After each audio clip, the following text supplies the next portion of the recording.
to sing our national anthem.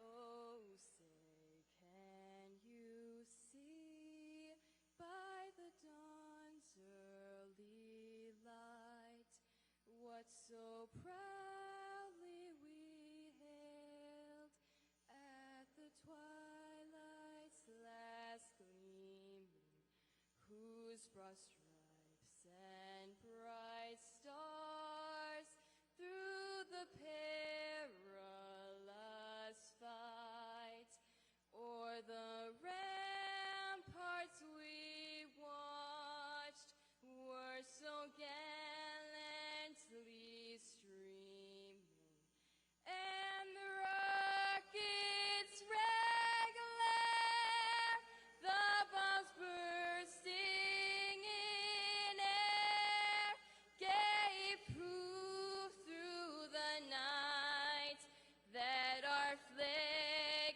was still there.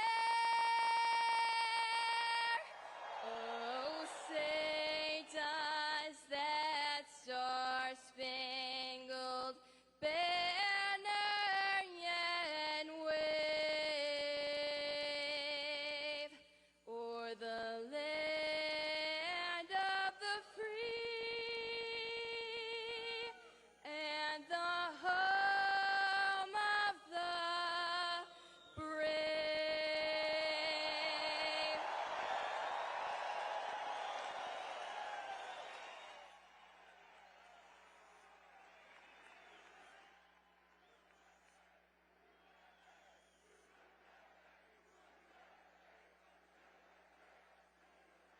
Ladies and gentlemen, please welcome to the stage four-term congresswoman from Hawaii's 2nd District and Lieutenant Colonel in the United States Army Reserve, Tulsi Gabbard.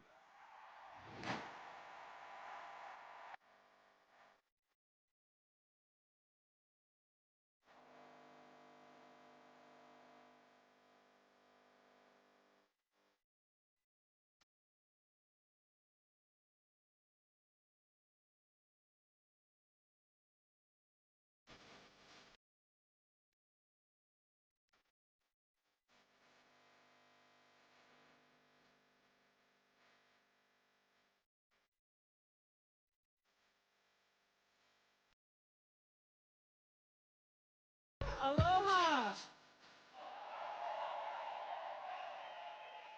It is such a privilege to join all of you here tonight. Thank you for your patience. It's worth the wait, right? What a special week to be here to join all of you. A few things have happened. Not sure if you caught it in the news.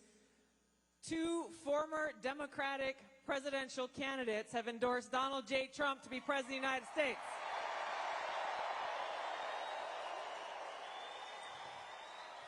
You might have heard of a guy named Bobby Kennedy Jr. And I was really proud to stand with President Trump just this past Monday to announce my endorsement and support for him in front of thousands of my National Guard soldiers and airmen, fellow soldiers and airmen.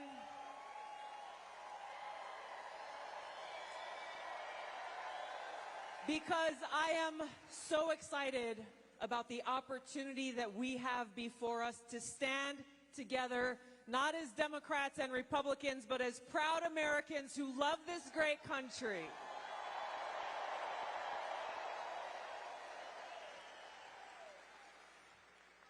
There's a lot of work to be done. The stakes could not be higher than they are right now. President Trump is going to talk about, and we'll have a conversation about why these stakes are so high and how he and he alone is the candidate to lead us toward that path of peace, prosperity, and freedom. Join me in welcoming the next President of the United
Thank you. USA. USA. USA.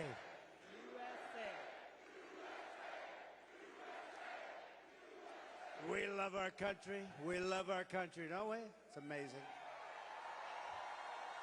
And it's a great country, but we have to take it back because our country's not feeling so well nowadays, and we're going to bring it back, and we're going to make it healthy and beautiful and better than ever. And it's really, this is some crowd, and you can duplicate the crowd outside. So if anybody would like to give up your seat, that would be okay. No? No? Let's have a good time. Thank you very much, everybody.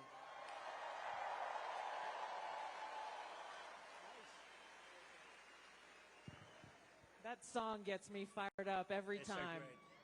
Lee Greenwood is so great. Great guy, too. Well, thank you, Mr. President. Thank you. This is a very special evening for us all to have a conversation about some of the real issues that are facing Americans across the country and that don't get talked about often enough. And I want to start with one that's very personal to me, hard to talk about sometimes. This is only the second time I've spoken about it publicly, but my husband and I were married almost 10 years ago. We wanted to start a family. We were very excited about it. Unfortunately, it was very difficult. We were not successful in trying to get pregnant. For us, IVF seemed to be the only option and the last resort. As you know, it's a pretty difficult process. It's very, very expensive. I was in Congress at the time, traveling. I would carry the medicine that I had to administer shots to myself sometimes in an airport bathroom. And ultimately, the most difficult part was every time going to the doctor for another transfer and hoping that it would result in a positive pregnancy test, and then being heartbroken over and over every time that test came back negative. Now, I know some of your opponents, your political opponents, are saying that you want to ban IVF. While it didn't work for us, it's worked for a lot of families. And I just know that there are women and couples in this crowd, or those who are watching here tonight, who may be going through this same struggle and are concerned about being able to have this option, either because they might not be able to afford it, or they're concerned that it just may not be available. And I'd love for you to talk to them about how they should feel. Well, thank you very much, Tulsi. And I didn't know about your situation. And it's tough stuff, right? Tough. Life is pretty tough. It can be beautiful, but it can be difficult. We are doing something with IVF, because IVF, as you know, from friends, people you know, it's really worked out very well for a lot of people. It gave them a child when they would not have had a child. And I told my people I wanted to look at this a couple of weeks ago. And as you know, we have no taxes on a thing called tips, you know that. And I said, tell me, we did three things. We did that, and we did no tax for seniors on Social Security benefits. We want to have that. And I've been seeing a lot of IVF, and I kept hearing that I'm against it, and I'm actually very much for it. In fact, in Alabama, where the judge ruled against it, and I countered the judge and came out with a very strong statement for it. And the Alabama... You were very quick in your response to that. I was, but they were too. They were amazing. The legislature approved virtually my statement. I mean, full IVF, and it has really gone. It's terrific.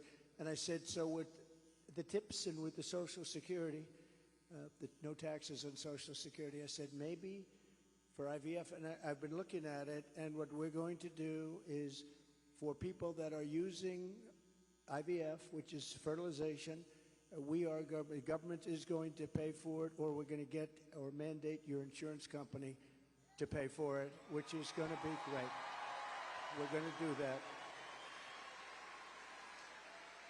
I can't tell you how life-changing that would be for so many families, because it costs a lot of money. A lot of people go into debt just for the hope of being able to start their own family. Well, it's big, and you know what? We want to produce babies in this country, right? We want to produce babies.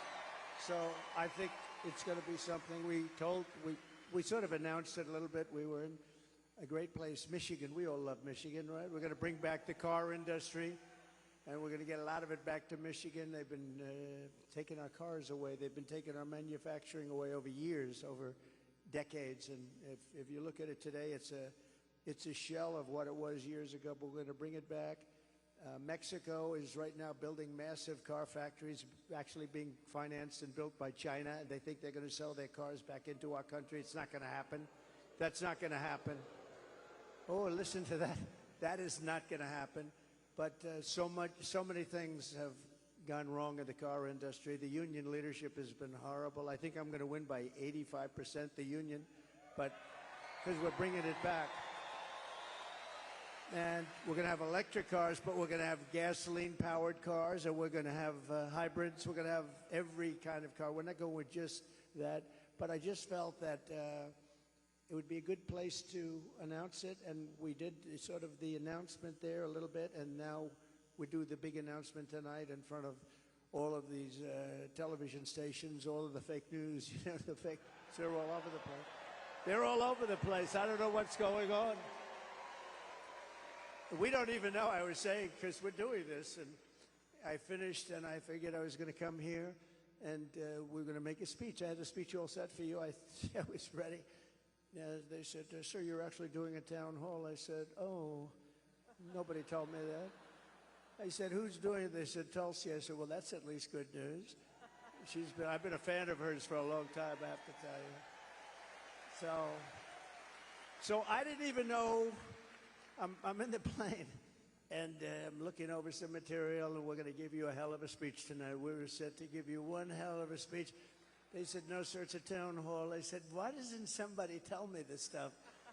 And I don't even have any idea who we're doing it for. I don't know. Is it for a network or what? I see a lot of television all over the place, so maybe it's on all of them. But I did get to see the strangest thing today. I looked at the news conference of Kamala. I call her Comrade Kamala.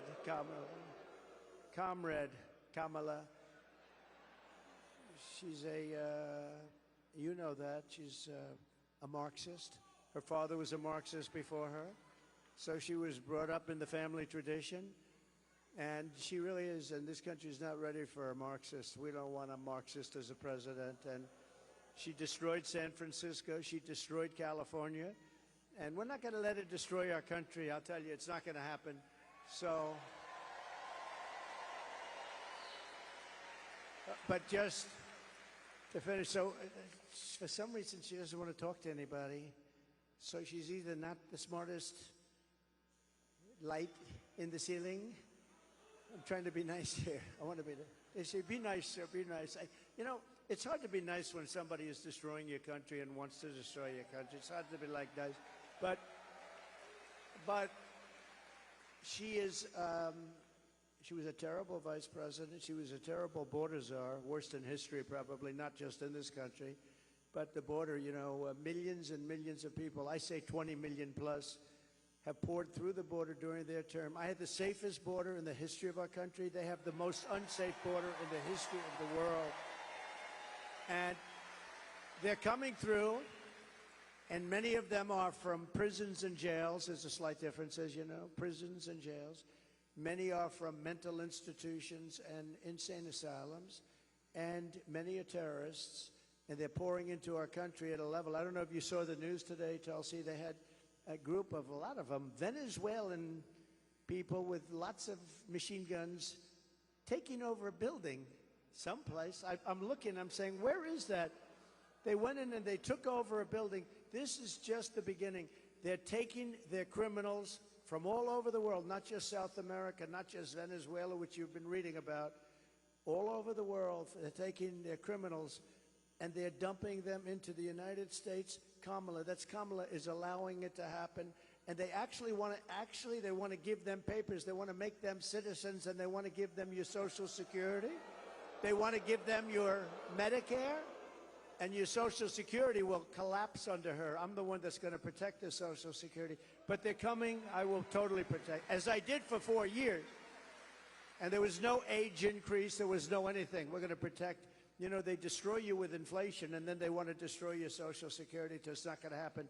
But this is going to be the most important election in the history of our country. So I just want to say that it's an honor to be with you tonight. It's a forum that's very different because I have no idea who the hell is broadcasting it. But all we'll do is we'll talk because we're friends. I love this state. I gave them Marinette. We gave them a very big, you know, Tulsi, we have a ship contract. And as you know, we gave Marinette yards, but we gave them a tremendous contract. They wanted it all over the country. I said, we're going to get it for Wisconsin, and it's a big one.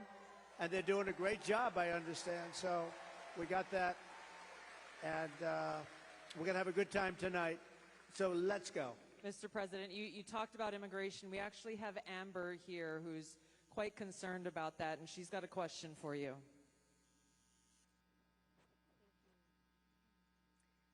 Mr. President, hello. My name is Amber, and I'm from Cameron, Wisconsin. I have 3 beautiful children, and I'm torn on who to support. My youngest daughter is here tonight.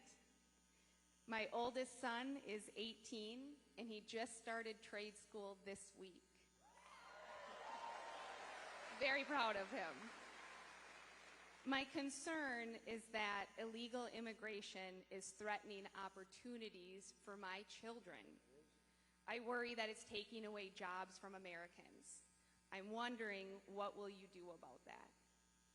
All right, well, it's great. I think I'll stand up and, do you mind if I turn around? Thank you, Amber, very much. And you're right. I'll tell you, we have the people that I'm talking about.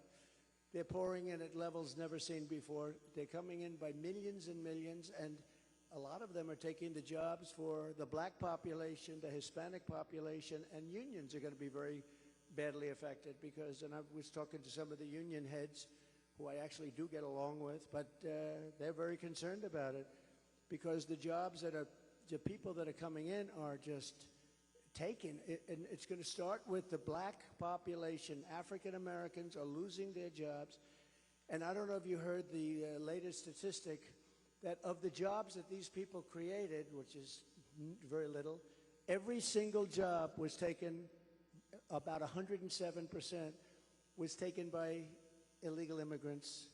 There's been no job creation from them. The jobs were filled by illegal immigrants.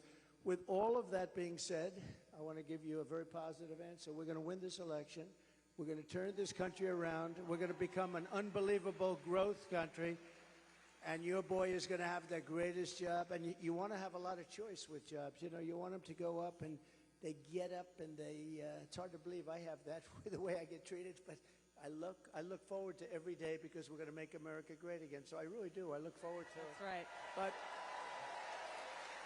But we're going to create a lot of jobs. We're going to create. Does he want to stay here, or does he want to go to a different state or anything? Yeah, someplace in the Midwest. But this is a good place to stay, right? Wisconsin. So we'll be creating tremendous jobs for our country, and we're also turning away. You know, we're going to be closing the border, really closing it. By the way, did you see? So Kamala was for defunding the police. She was for open borders. She was for everything that you're not against. I could go through 14 different. She's changed on every single one of them. In fact, I think we should see the man in the red hat and the beautiful woman in the red hat says, "Make America Great Again." Perhaps we should give Kamala a "Make America Great Again" hat, right? But the problem is, that's not her belief. Her belief is open borders. Her belief is getting rid of Social Security. Her belief is doing all of these plans like for health insurance where you have one big government-run mess. And if you have private plans, a lot of the people in this room have private plans. They're incredible plans. They worked hard to get those plans, and that's what they want.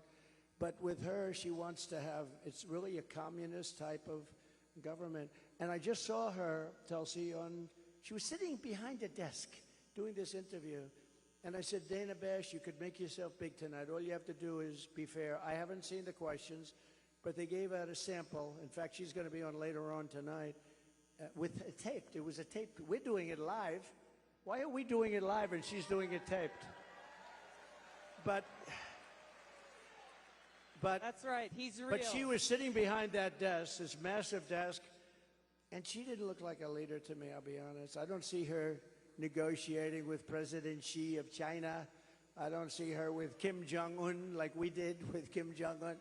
So we're going to have to see what happens. I'll tell you what, November 5th is going to be the most important day in the history of this country. Will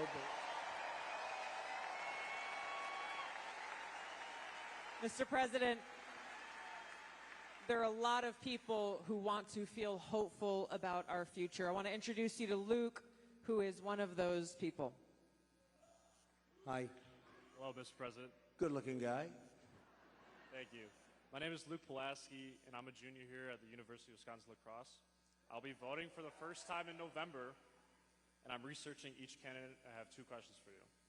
First, as I've been living on my own and buying my own gas and groceries, I have noticed that everything has become more expensive. For me personally, I try to eat healthy and stay lean. A pound of meat has gone from $4 to almost $7. I also would like to buy a home someday, but that seems just impossible now. What's your plan to make life more affordable and bring down inflation for someone like me? Very good. Thank you. Good. It's probably the question I get most. You know, they say you're going to vote with your stomach. I don't know if you've heard it, but it's a little bit true.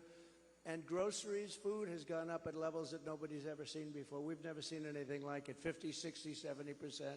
You take a look at bacon and some of these products, and some people don't eat bacon anymore.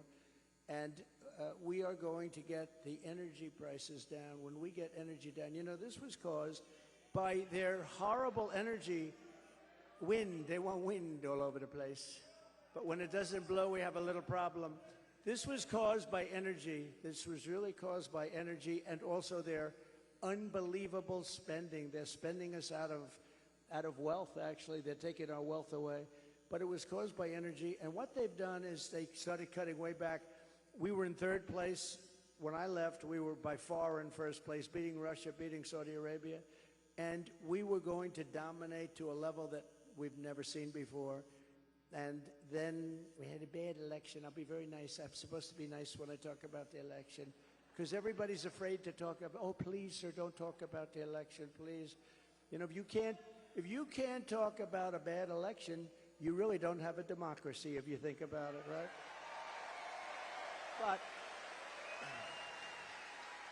But what they did, Tulsi, is they took back the oil production.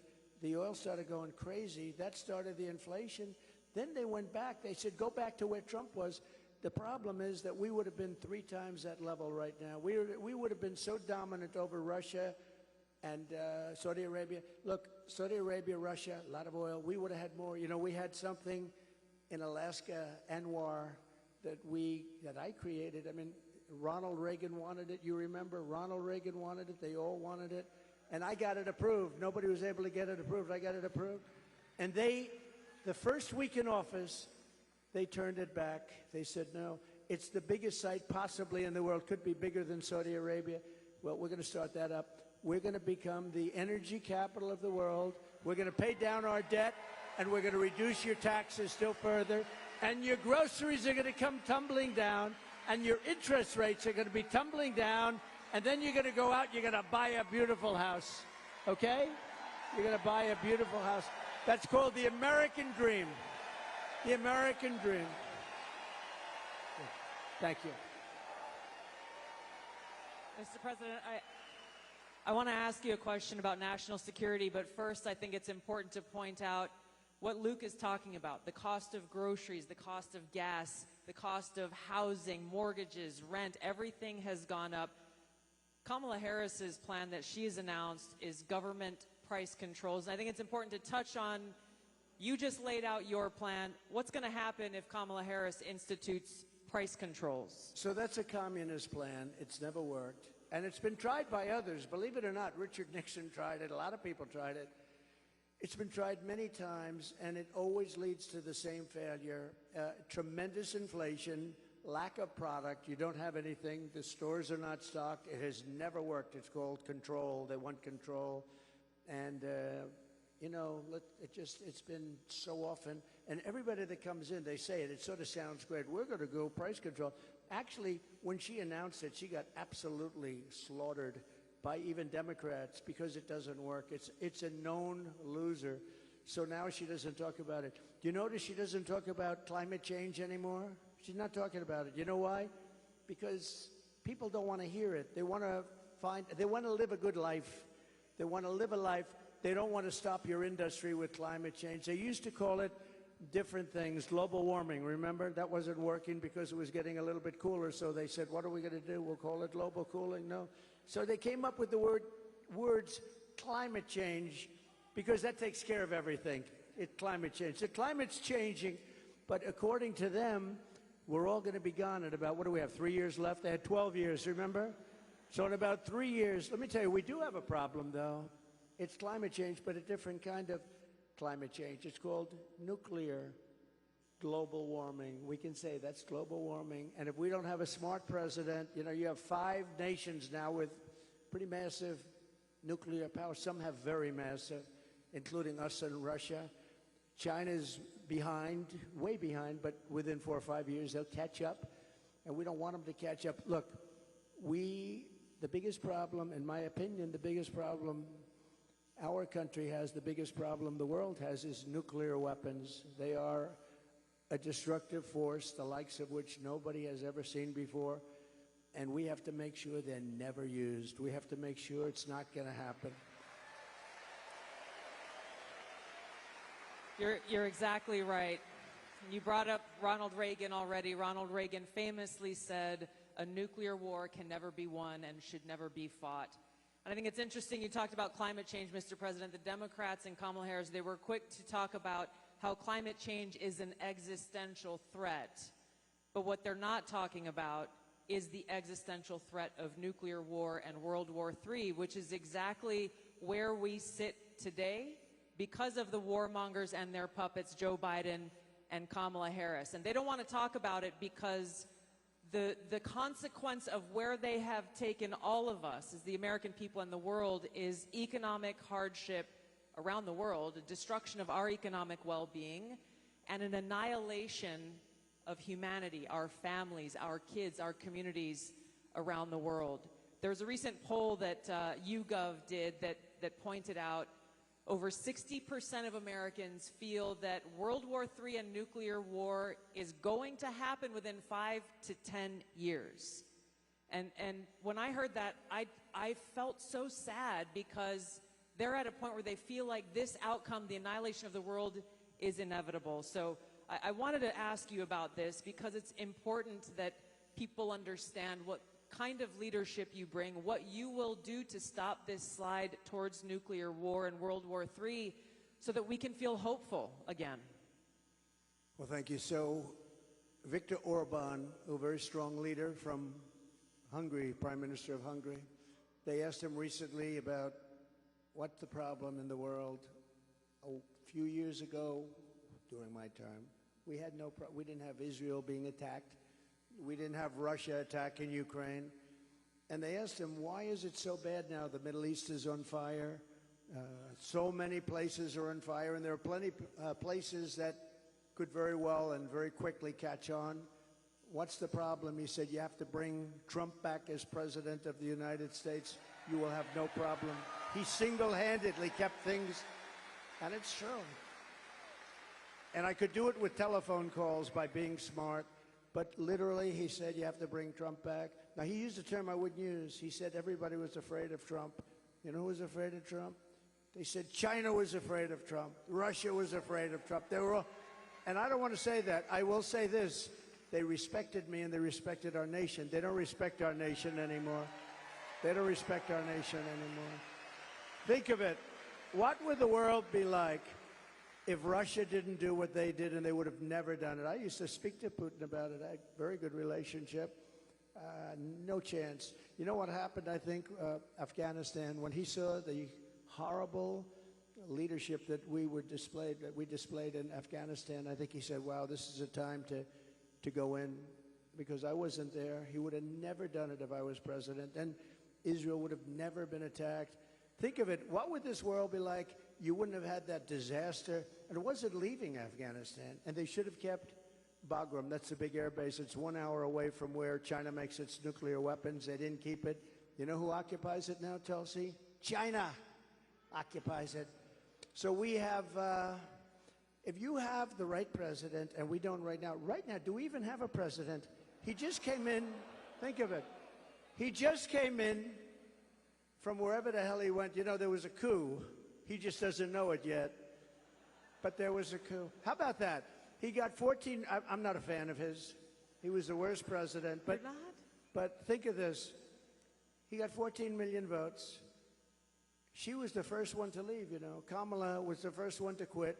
She never made it to the first state in the primaries, which was Iowa. Never even came close. Other people did, but she never even came close.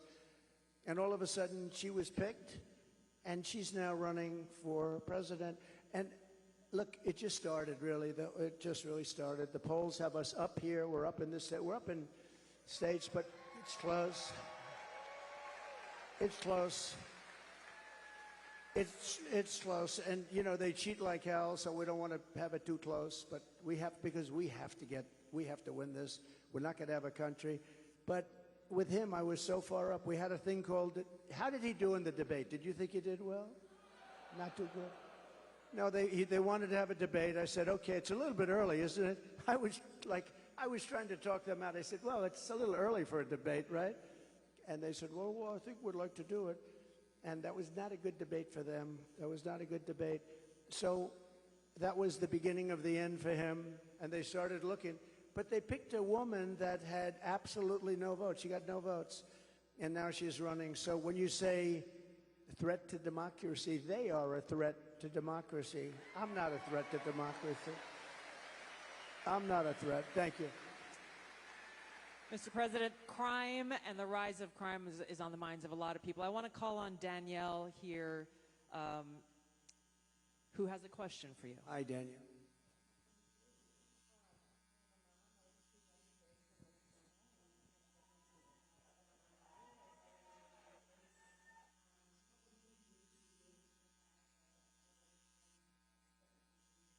Well, you need, and you get a lot of those questions from Minnesota. But you get a lot of those questions because Minnesota, I mean, they picked this guy.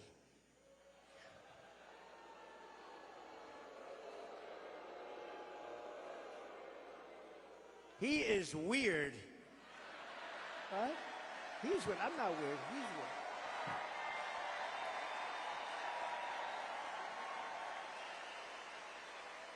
No, he's a weird guy. He's a weird dude. You know, see, they come up with sound bites. They always have sound bites. And one of the things is that J.D. and I are weird.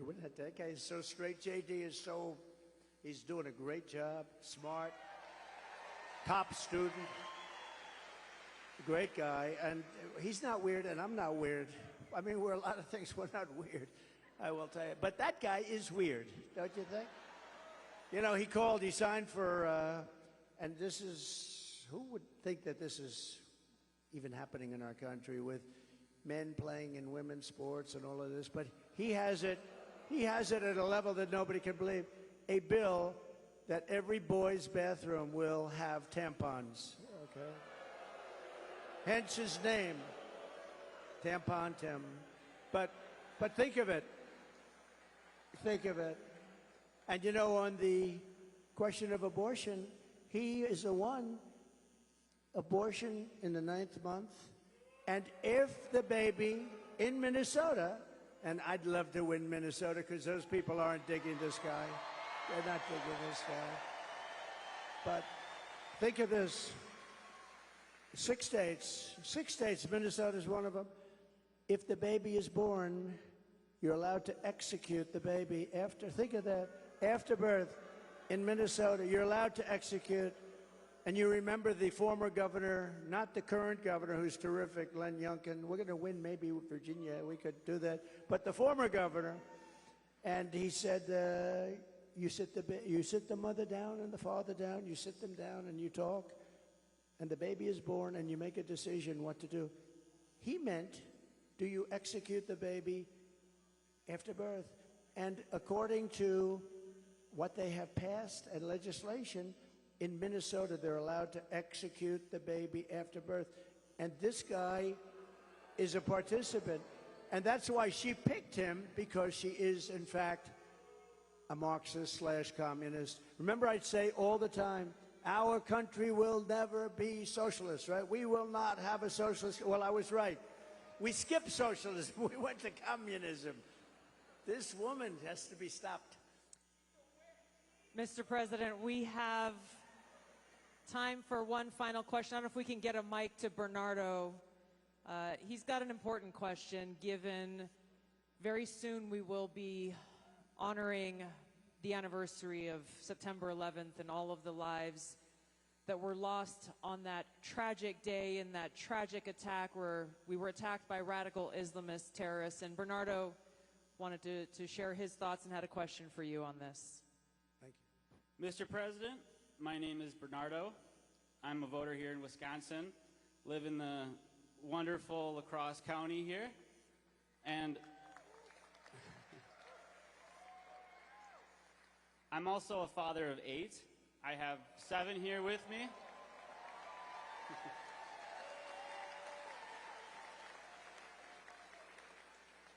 And it's the anniversary of 9/11 is coming up. I'm concerned that we're more vulnerable now than ever. And we have a Democrat nominee who doesn't even want to say the words, says we shouldn't say the words, radical Islamic terror. How are we going to protect America from a terrorist attack? First of all, it's a great question. And, you know, we have radical Islamists pouring into our country along with everybody else right now. They're coming in at levels that nobody's ever seen before. We kept them out. We had 1 year where Border Patrol put down, it was, I believe, 2019, where they, and I don't believe this, I don't believe it's right, but I'll take it. They said 0 came in 20, that was my term, 0. Now we have thousands. I'd like to say that was true. It's probably not, because I can't imagine that. But we were very tough on that. Now they have thousands and thousands coming in, along with the prisoners and along with the crime. And remember, a lot of these countries like Venezuela, their crime is way down because they've moved their criminals into our country. It's not even believable. But your question on Islamists and all of the jihad and all of the things that they talk about, they have to respect your country. They have to respect your leader. You know, I had no radical Islam crime for 4 years, and I didn't want to talk about it. I wanted to, I talked about it after, but I didn't want to talk about it during. I don't want to say like, I had absolutely, and the next day you get hit. But we had none, 4 years of it, because they respected your president, they respected your country, and we have to bring back that level of respect, and we're going to do it, we're going to do it. And we're not letting the wrong people into our country. Okay, thank you very much. Great question. Thank you, Mr. President. I know you have run out of time here, but thank you for having this conversation with the people of Wisconsin and people across the country who are watching and concerned about these very same issues. Thank you, Mr. President. Thank you everyone, much. for being here. Thank you, everybody. Vote. Vote. Thank you, everybody, very much.